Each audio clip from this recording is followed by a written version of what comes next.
जय श्री कृष्णा मित्रों। मैं हूँ सपना गोयल। सपना गोयल मोटिवेशन में आपका स्वागत है। इस चैनल पर आपको रोचक, रोमांचक और शिक्षाप्रद कहानियाँ देखने को मिलती हैं। यदि आप मेरे चैनल पर पहली बार आए हैं तो चैनल को सब्सक्राइब कर लीजिए और वीडियो अच्छी लगे तो like, share, comment and forward करना बिल्कुल ना भूलिएगा। चलिए चलते हैं आज की कहानी की ओर। रमेश और सुरेश दो दोस्त थे जो आसपास के गांव में रहते थे और एक ही स्कूल में पढ़ते थे। दोनों में जितनी अच्छी दोस्ती थी उतनी ही ज़्यादा उनके मन में कुटिलता भरी हुई थी। दोनों दोस्त साथ साथ पढ़ते हुए स्कूल और कॉलेज की शिक्षा पूरी की। उसके बाद अपने अपने काम धंधे में लग गए।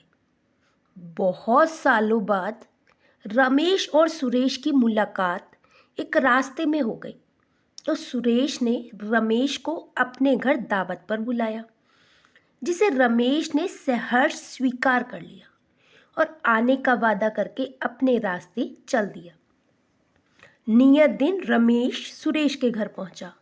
सुरेश ने अपना रुआब दिखाने के लिए रमेश को सोने चांदी के बर्तन में खाना परोसा। सोने चांदी के बर्तनों को देखकर रमेश की आंखें फटी की फटी रह गई और वे सोचने लगा, इन बर्तनों को गायब कैसे किया जाए। सुरेश ने दोस्त के मन की बात को भांप लिया और सोचने लगा कि इन बर्तनों को सुरक्षा कैसे की जाए। ये सोचते हुए दोनों सो गए। आधी रात को जब रमेश की आंख खुली तो उसने अपने दोस्त के कमरे में झांका। देखा वे गहरी नींद में सो रहा था और जहां पर वह सोया था उसी के ऊपर रस्सी के बने जाल लटक रहे थे और उस पर सारे बर्तन रखे हुए थे।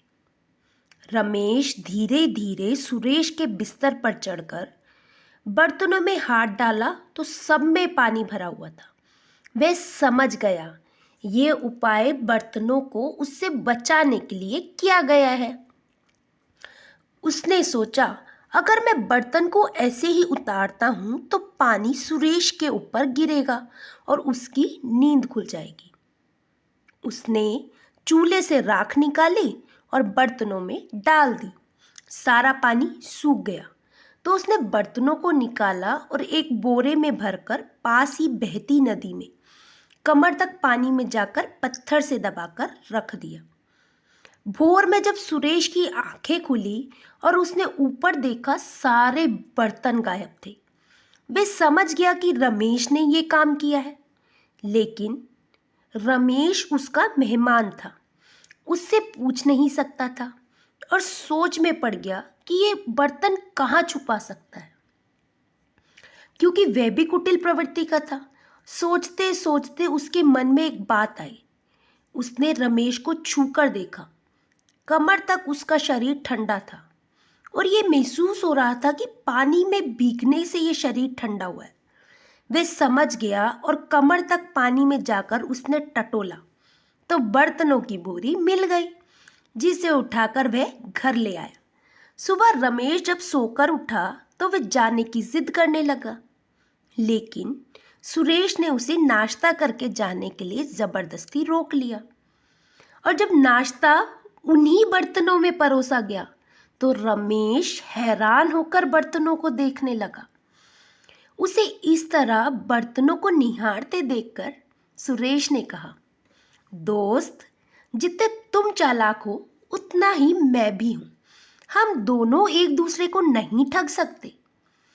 ऐसा करते हैं कि हम दोनों किसी बड़े शहर में चलते हैं और दोनों मिलकर अपनी ठगी की बुद्धि का इस्तेमाल करें और लोगों को ठगकर ढेर सारी दौलत इकट्ठा करके गांव लौट आए और फिर पूरी जिंदगी मजे से गुजारेंगे। रमेश को सुरेश की ये सलाह बहुत अच्छी लगी और दोनों ने अपना बोरिया बिस्तर समेटा और शहर की तरफ चल पड़े। दोनों दोस्त अपनी गठरी संभाले निकल पड़े और चलते चलते काफी दूर आ गए। शाम होने को आई। अब वहाँ से जंगल का रास्ता शुरू होने वाला था। उन्हें एक झोपड़ी दिखाई दी, उससे रोशनी निकल रही थी।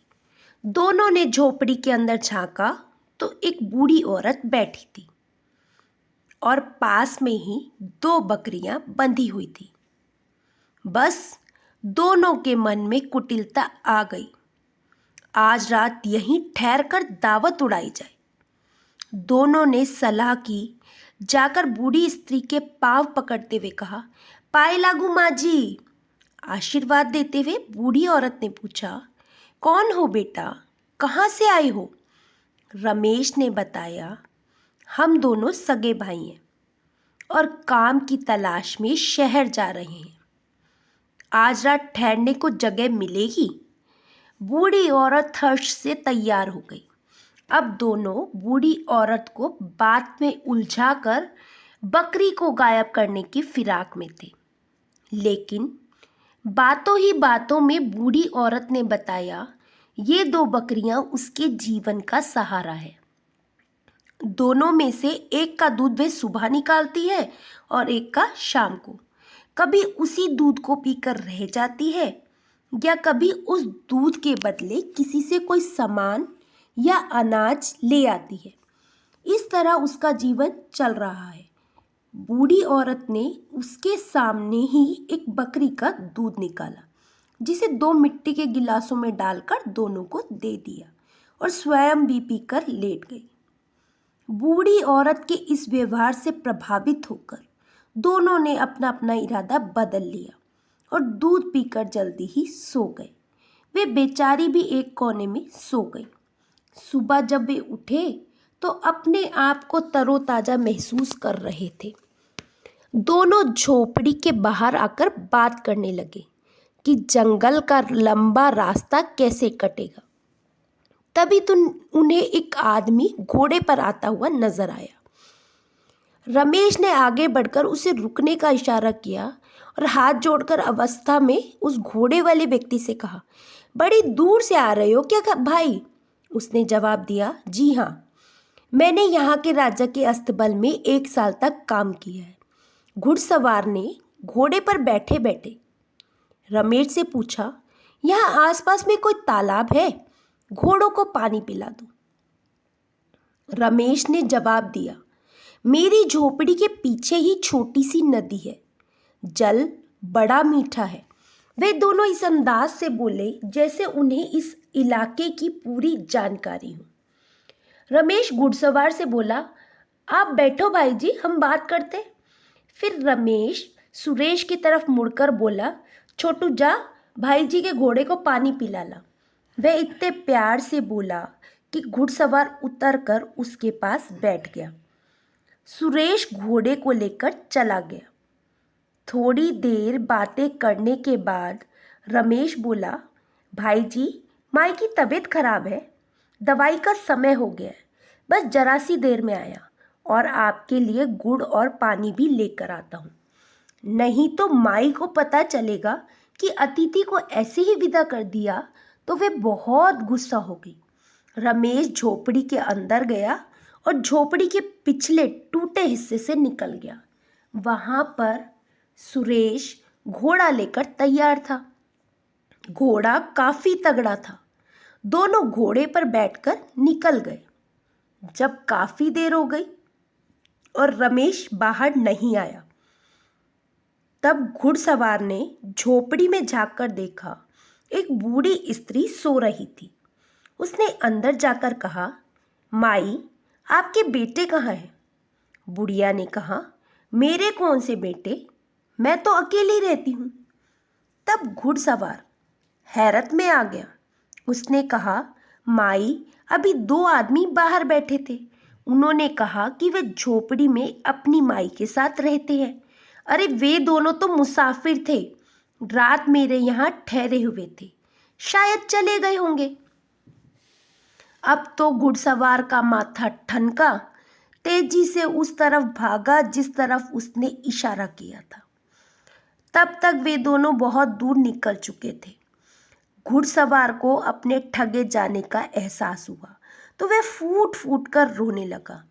उधर घोड़े को तेज दौड़ाते हुए दोनों शाम होने से पहले शहर पहुंच गए। शहर पहुंचने के बाद दोनों ने सबसे पहले घोड़े को ठिकाने लगाने का विचार किया, क्योंकि एक तो जानवर को रखने की सुविधा नहीं थी और दूसरे अगर घोड़े का मालिक पीछा करते हुए आ गया तो पकड़े जाने का डर। दोनों ने हर चौक चौराहे पर जाकर घोड़े की बिक्री के लिए आवाज लगाई। नीलामी के लिए चबूतरे पर खड़े हुए, पर कोई खरीदार नहीं मिला। तभी उन लोगों ने सुना कुछ लोग कह रहे थे, नगर के सेठ इस रास्ते से गुजरने वाले हैं, जो कि बहुत ही दयालु है। बस फिर क्या था, दोनों ने अपनी ठग विद्या का इस्तेमाल करने की सोची। रमेश पिता बन गया और सुरेश, जो कि रमेश के मुकाबले दुबला और पतला था, छोटे कदकाठी का था, वह उसका पुत्र बन गया। जैसे ही नगर सेठ की सवारी गुजरने लगी, सुरेश घोड़े की गर्दन में लिपटकर दहाड़े मार मार कर रोने लगा। बाबूजी, मैं इसे नहीं बेचने दूंगा, ये मेरा भाई है। बचपन से इसी के साथ खेलकर मैं बड़ा हुआ हूँ। तब उसका पिता बना रमेश आंसू बहाते हुए उसके सर पर हाथ फेरा और आवाज सुनकर कुछ लोग जमा हो गए। नगर के सेठ जब उधर से गुजरे तो उन्होंने भी माजरा जानने के लिए सवारी रुकवा ली। उन दोनों की बातें सुनकर भावुक होते हुए बोले, घोड़े की कीमत बताओ, मैं इसे खरीद लेता हूँ। रमेश ने घोड़े की कीमत 100 अशर्फियाँ बताई। नगर सेठ बोले, ये तो बहुत ज्यादा है।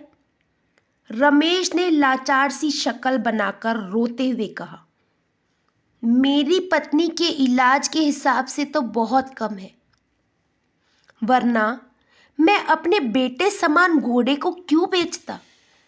नगर सेठ को दया आ गई, लेकिन फिर भी इतना अधिक पैसा लगाने में हिचकिचाने लगा। तब रमेश उसके पैरों के पास बैठते हुए बोला, हुजूर, मैं आपको अपना घोड़ा नहीं बेटा सौंप रहा हूँ। ऐसा करें, आप इसे ले जाएं और हमें 100 अशर्फियाँ दे दें। जब हालात ठीक हो जाएंगे तो मैं आकर खुद घोड़े को वापस ले जाऊंगा और आपकी अशर्फियाँ आपको लौटा जाऊंगा। नगर सेठ को ये बात जच गई। उन्होंने घोड़े को खरीद लिया। रमेश हाथ जोड़ता हुआ बोला, आपने मेरी पत्नी को जीवन दान देकर बहुत पुण्य का काम किया है। नगर सेठ जब घोड़े को लेकर आगे बढ़ा तो उन्हें अपने ठगे जाने का एहसास तो नहीं था और वे तो मन ही मन प्रसन्न हो रहे थे।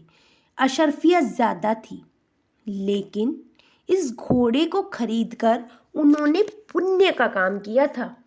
अब उन दोनों को रहने के लिए जगह की तलाश थी, जहां वे ठगी हुई दौलत को सुरक्षित रख सके। जितनी भी धर्मशालाएं, सराय थी, उसको उन्होंने देख लिया, पर कहीं ऐसी जगह नजर नहीं आई।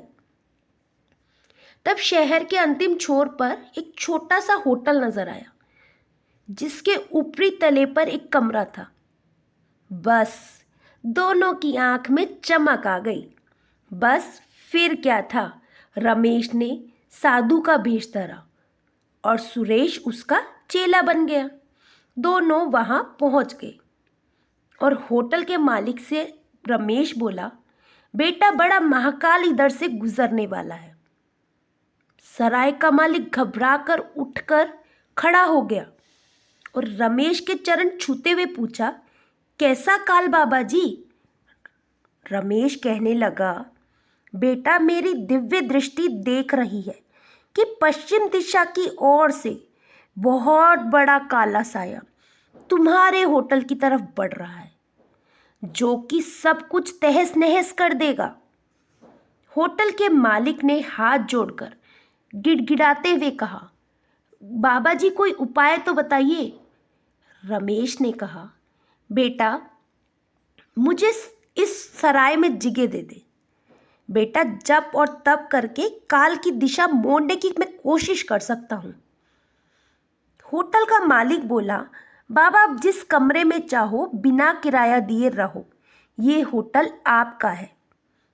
बेटा मुझे तो ऊपर वाला कमरा चाहिए, उसने ऊपर देखते हुए कहा। होटल के मालिक ने कहा कि लेकिन बाबा वह कमरा मैं अपने उपयोग के लिए रखता हूँ। रमेश ने फिर एक चाल चली।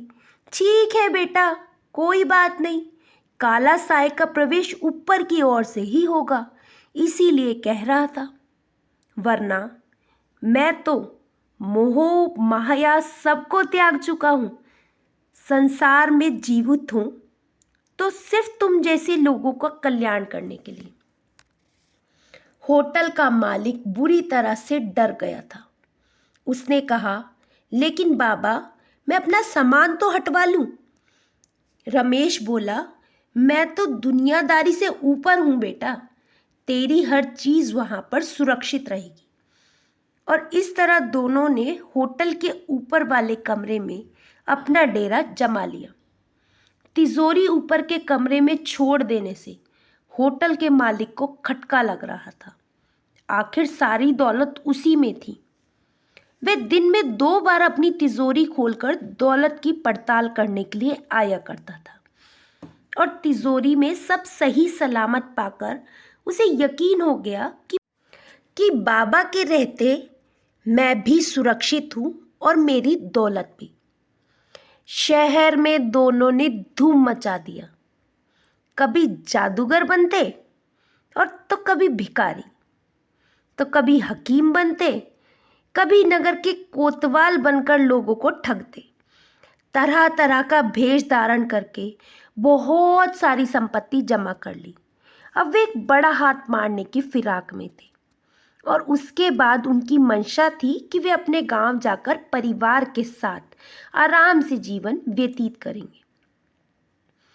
2 दिन से अपने कमरे में बंद होकर ये सलाह करते रहे, आखिर अब कहाँ लंबा हाथ मारा जाए। इसी बीच होटल का मालिक हांफता हुआ और कांपता हुआ ऊपर आया और बोला, बाबा आप ठीक तो हो ना? 2 दिन से दिखाई नहीं दिए तो हम आपको देखने चले आए। साथ ही ये बताने आए थे कि राजमहल का नाम सुनते ही उनके दिमाग में एक तरकीब आई। सुरेश होटल मालिक को चुप रहने का इशारा करते हुए बोला, गुरुजी महाराज 4 दिनों से मौन व्रत में हैं। 2 दिन गुजर गए हैं, 2 दिन बाकी हैं। इस बीच ना वो किसी से बोलेंगे और ना ही कुछ खाएंगे और पिएंगे। यह सुनकर होटल का मालिक चुपचाप नीचे चला गया और दोनों कमरे में बंद हो गए। और थोड़ी देर बाद दोनों पति पत्नी का भेष धारण करके निकल गए। रमेश पति बना और सुरेश उसकी पत्नी बना और रोज की तरह होटल के पिछले दरवाजे से बाहर निकलकर सीधे राजमहल के उपवन में पहुंच गए। महल के पहरेदारों को परिचय देते हुए कहा कि हम लोग पीतल के बर्तन चमकाने की कला में माहिर हैं। ये हमारा पारिवारिक धंधा है। दादा, परदादा, पिता सभी इस काम में माहिर थे। और ये कहते कहते वे उद्यान में रखे हुए पीतल और तांबे के बर्तनों को और चांदी के बर्तन गमलों को सफाई करने लगे।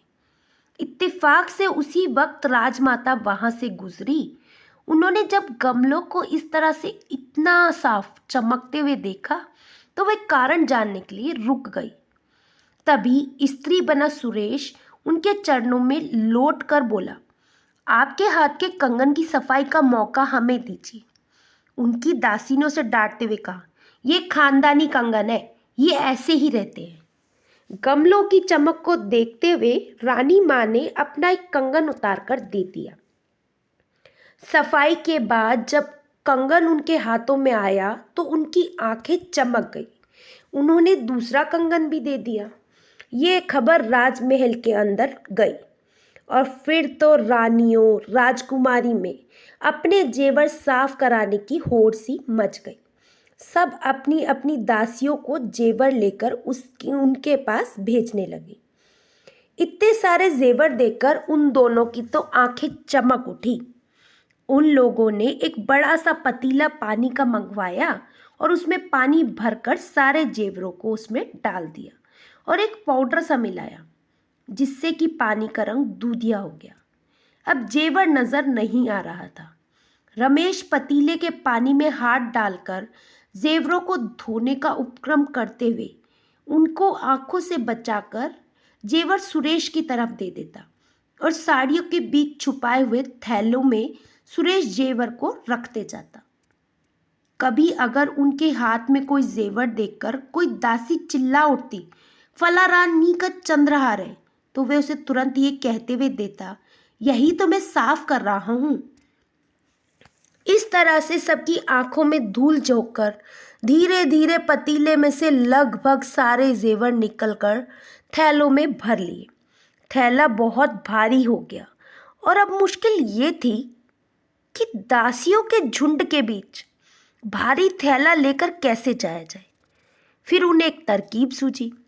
दासियों से कहा कि इस पतीले को उठाकर ले जाओ और इसे आग पर चढ़ा देना, और हाँ, ध्यान रहे जब तक इस पानी में उबाल ना आ जाए जेवर मत निकालना, नहीं तो जेवर काला पड़ जाएगा।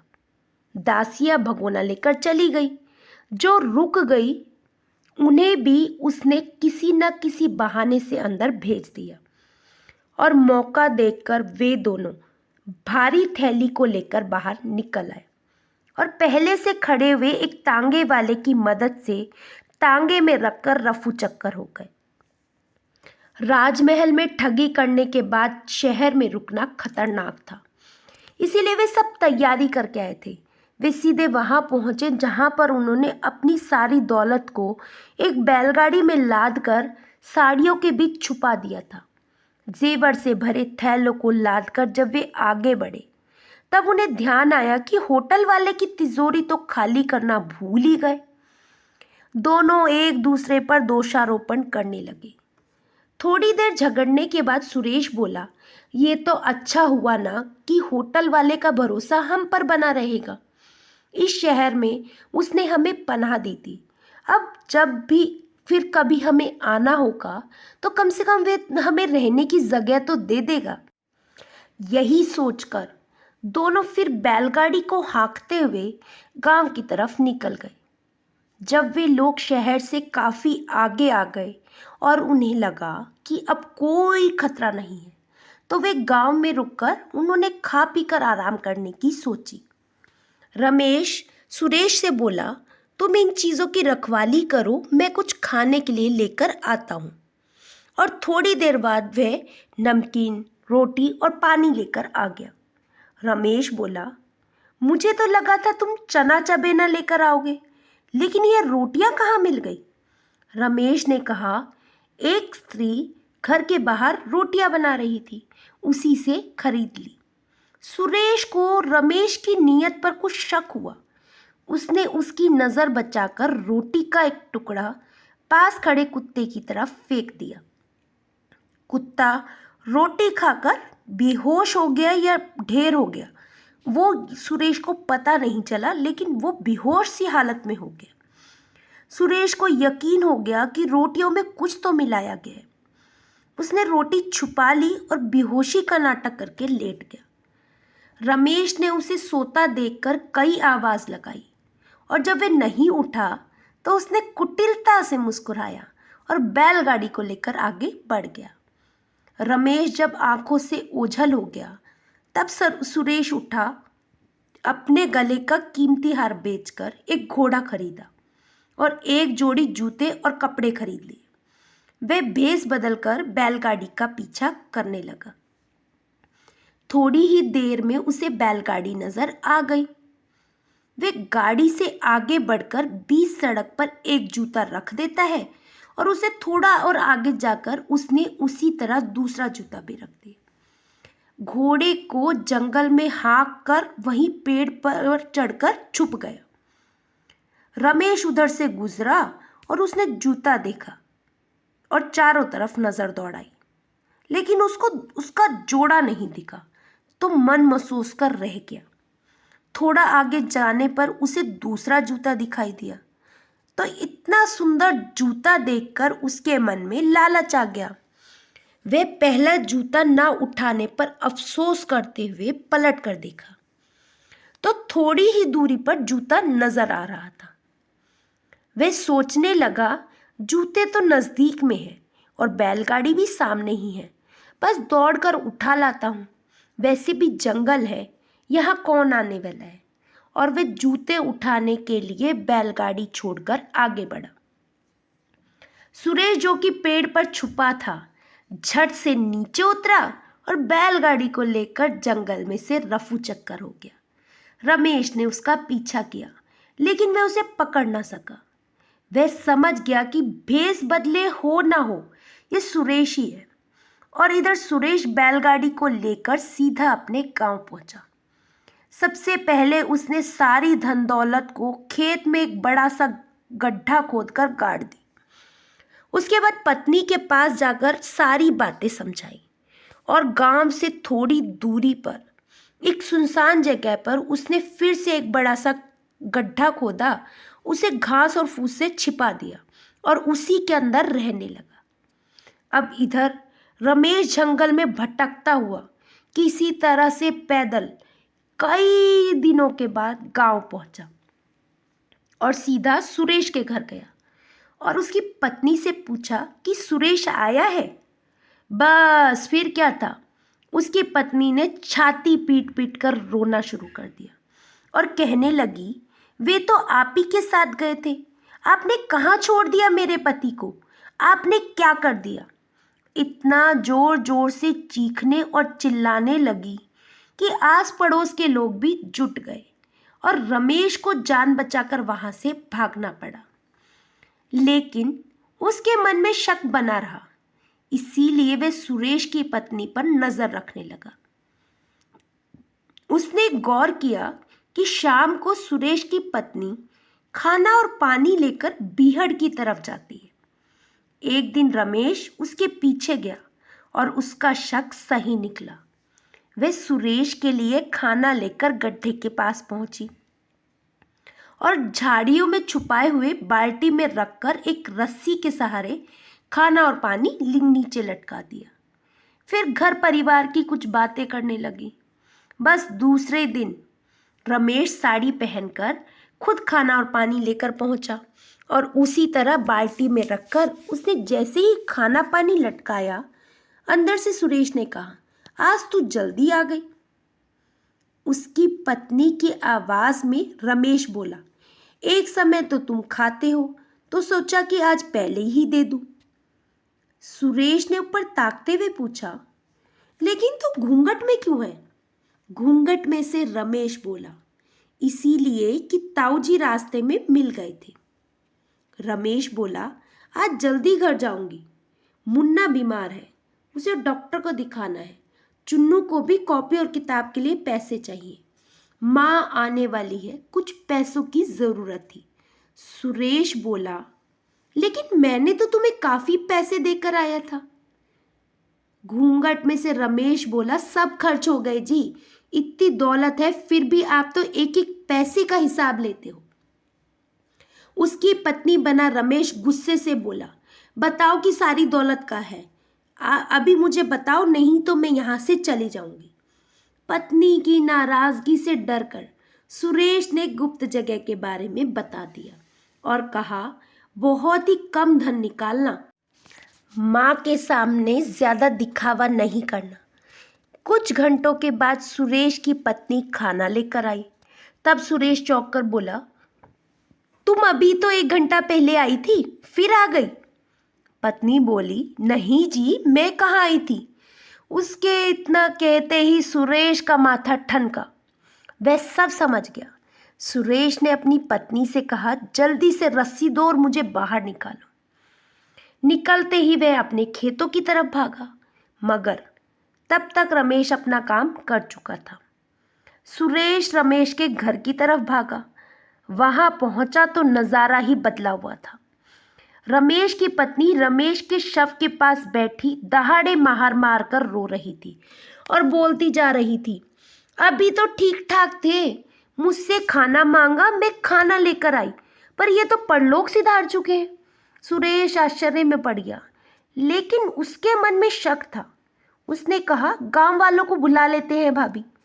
रमेश की पत्नी बोली, नहीं नहीं भैया जी, मैं गांव वालों को नहीं बुलाना चाहती, मेरे मायके वाले आ रहे हैं, वही इसका क्रियाक्रम करेंगे।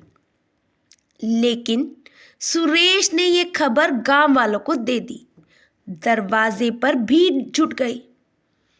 रमेश की पत्नी रोकती रही, लेकिन उसकी एक न चली और आनन फानन में सब लोग शव को लेकर शमशान घाट निकल गए। सुरेश ने रमेश के शव को चिता पर लेटाने के बाद गांव वालों से कहा, आप लोग सब जाएं और मुझे थोड़ी देर मेरे दोस्त के साथ अकेला छोड़ दें। यह मेरे बचपन का और बहुत जिगरी दोस्त है, मैं इसके साथ आखिरी बार अकेले समय गुजारना चाहता हूँ। उसकी ये करुणा गुहार सुनकर गांव वाले उसे अकेले छोड़कर चले गए। 2-4 लोग जो रुक गए थे, वे भी अंतिम संस्कार में देरी होते देखकर वहां से निकल पड़े। सुरेश ने रमेश को उठाने की पूरी कोशिश की। जब वे नहीं उठा तो उसे पास के खेत में ले जाकर घसीटने लगा। रमेश लहूलुहान हो गया, लेकिन उसने अपनी जुबान नहीं खोली। तब सुरेश ने उसे चिता पर डालते हुए अंतिम कोशिश करते हुए कहा, मैं आग लगाने जा रहा हूँ, अब चिता को अग्नि दे दूंगा। और वह जाकर एक तरफ छुप गया। उसी बीच कुछ चोर ढेर सारी चोरी की हुई दौलत लेकर वहां पर आए और बैठकर अपने धन का बंटवारा करने लगे। रमेश के भी मन में सुरेश की बात चुभ गई थी। उसे डर हुआ कि कहीं सचमुच में सुरेश चिता को अग्नि ना दे दे। वह उठकर बैठ गया। चिता पर एक लहूलुहान मुर्दे को उठकर बैठे देखकर सारे चोर डर के भूत भूत चिल्लाते हुए भाग खड़े हुए। सुरेश रमेश के सामने आकर बोला, मेरे दोस्त, मेरे रमेश, हम दोनों दुनिया को भले ठग ले, एक दूसरे को कभी नहीं ठग सकते। चाहे कितनी भी कोशिश कर लो, हमने बहुत धन जमा कर लिया है और ऊपर वाले की दया से इतना और मिल गया। अब ये लुका छिपी छोड़कर सारे धन को बराबर हिस्सों में बांट लेते हैं और अपनी जिंदगी सुखपूर्वक गुजार लेते हैं। रमेश को सुरेश की बात अच्छी लगी। दोनों सहमत होकर वहां पर बिखरी अशर्फियों और जेवरों को समेटते हुए घर की ओर जाने लगे और आगे बढ़ गए। आशा करती हूँ दोस्तों आपको ये कहानी अच्छी लगी होगी। कहानी अच्छी लगी हो तो चैनल को सब्सक्राइब कर लीजिएगा और वीडियो अच्छी लगी हो तो like, share, comment and forward करना बिल्कुल ना भूलिएगा। फिर मिलेंगे दोस्तों एक नई कहानी और एक नए विचार के साथ। तब तक हंसते रहिए, मुस्कुराते रहिए, जीवन का आनंद लीजिए। जय श्री कृष्णा।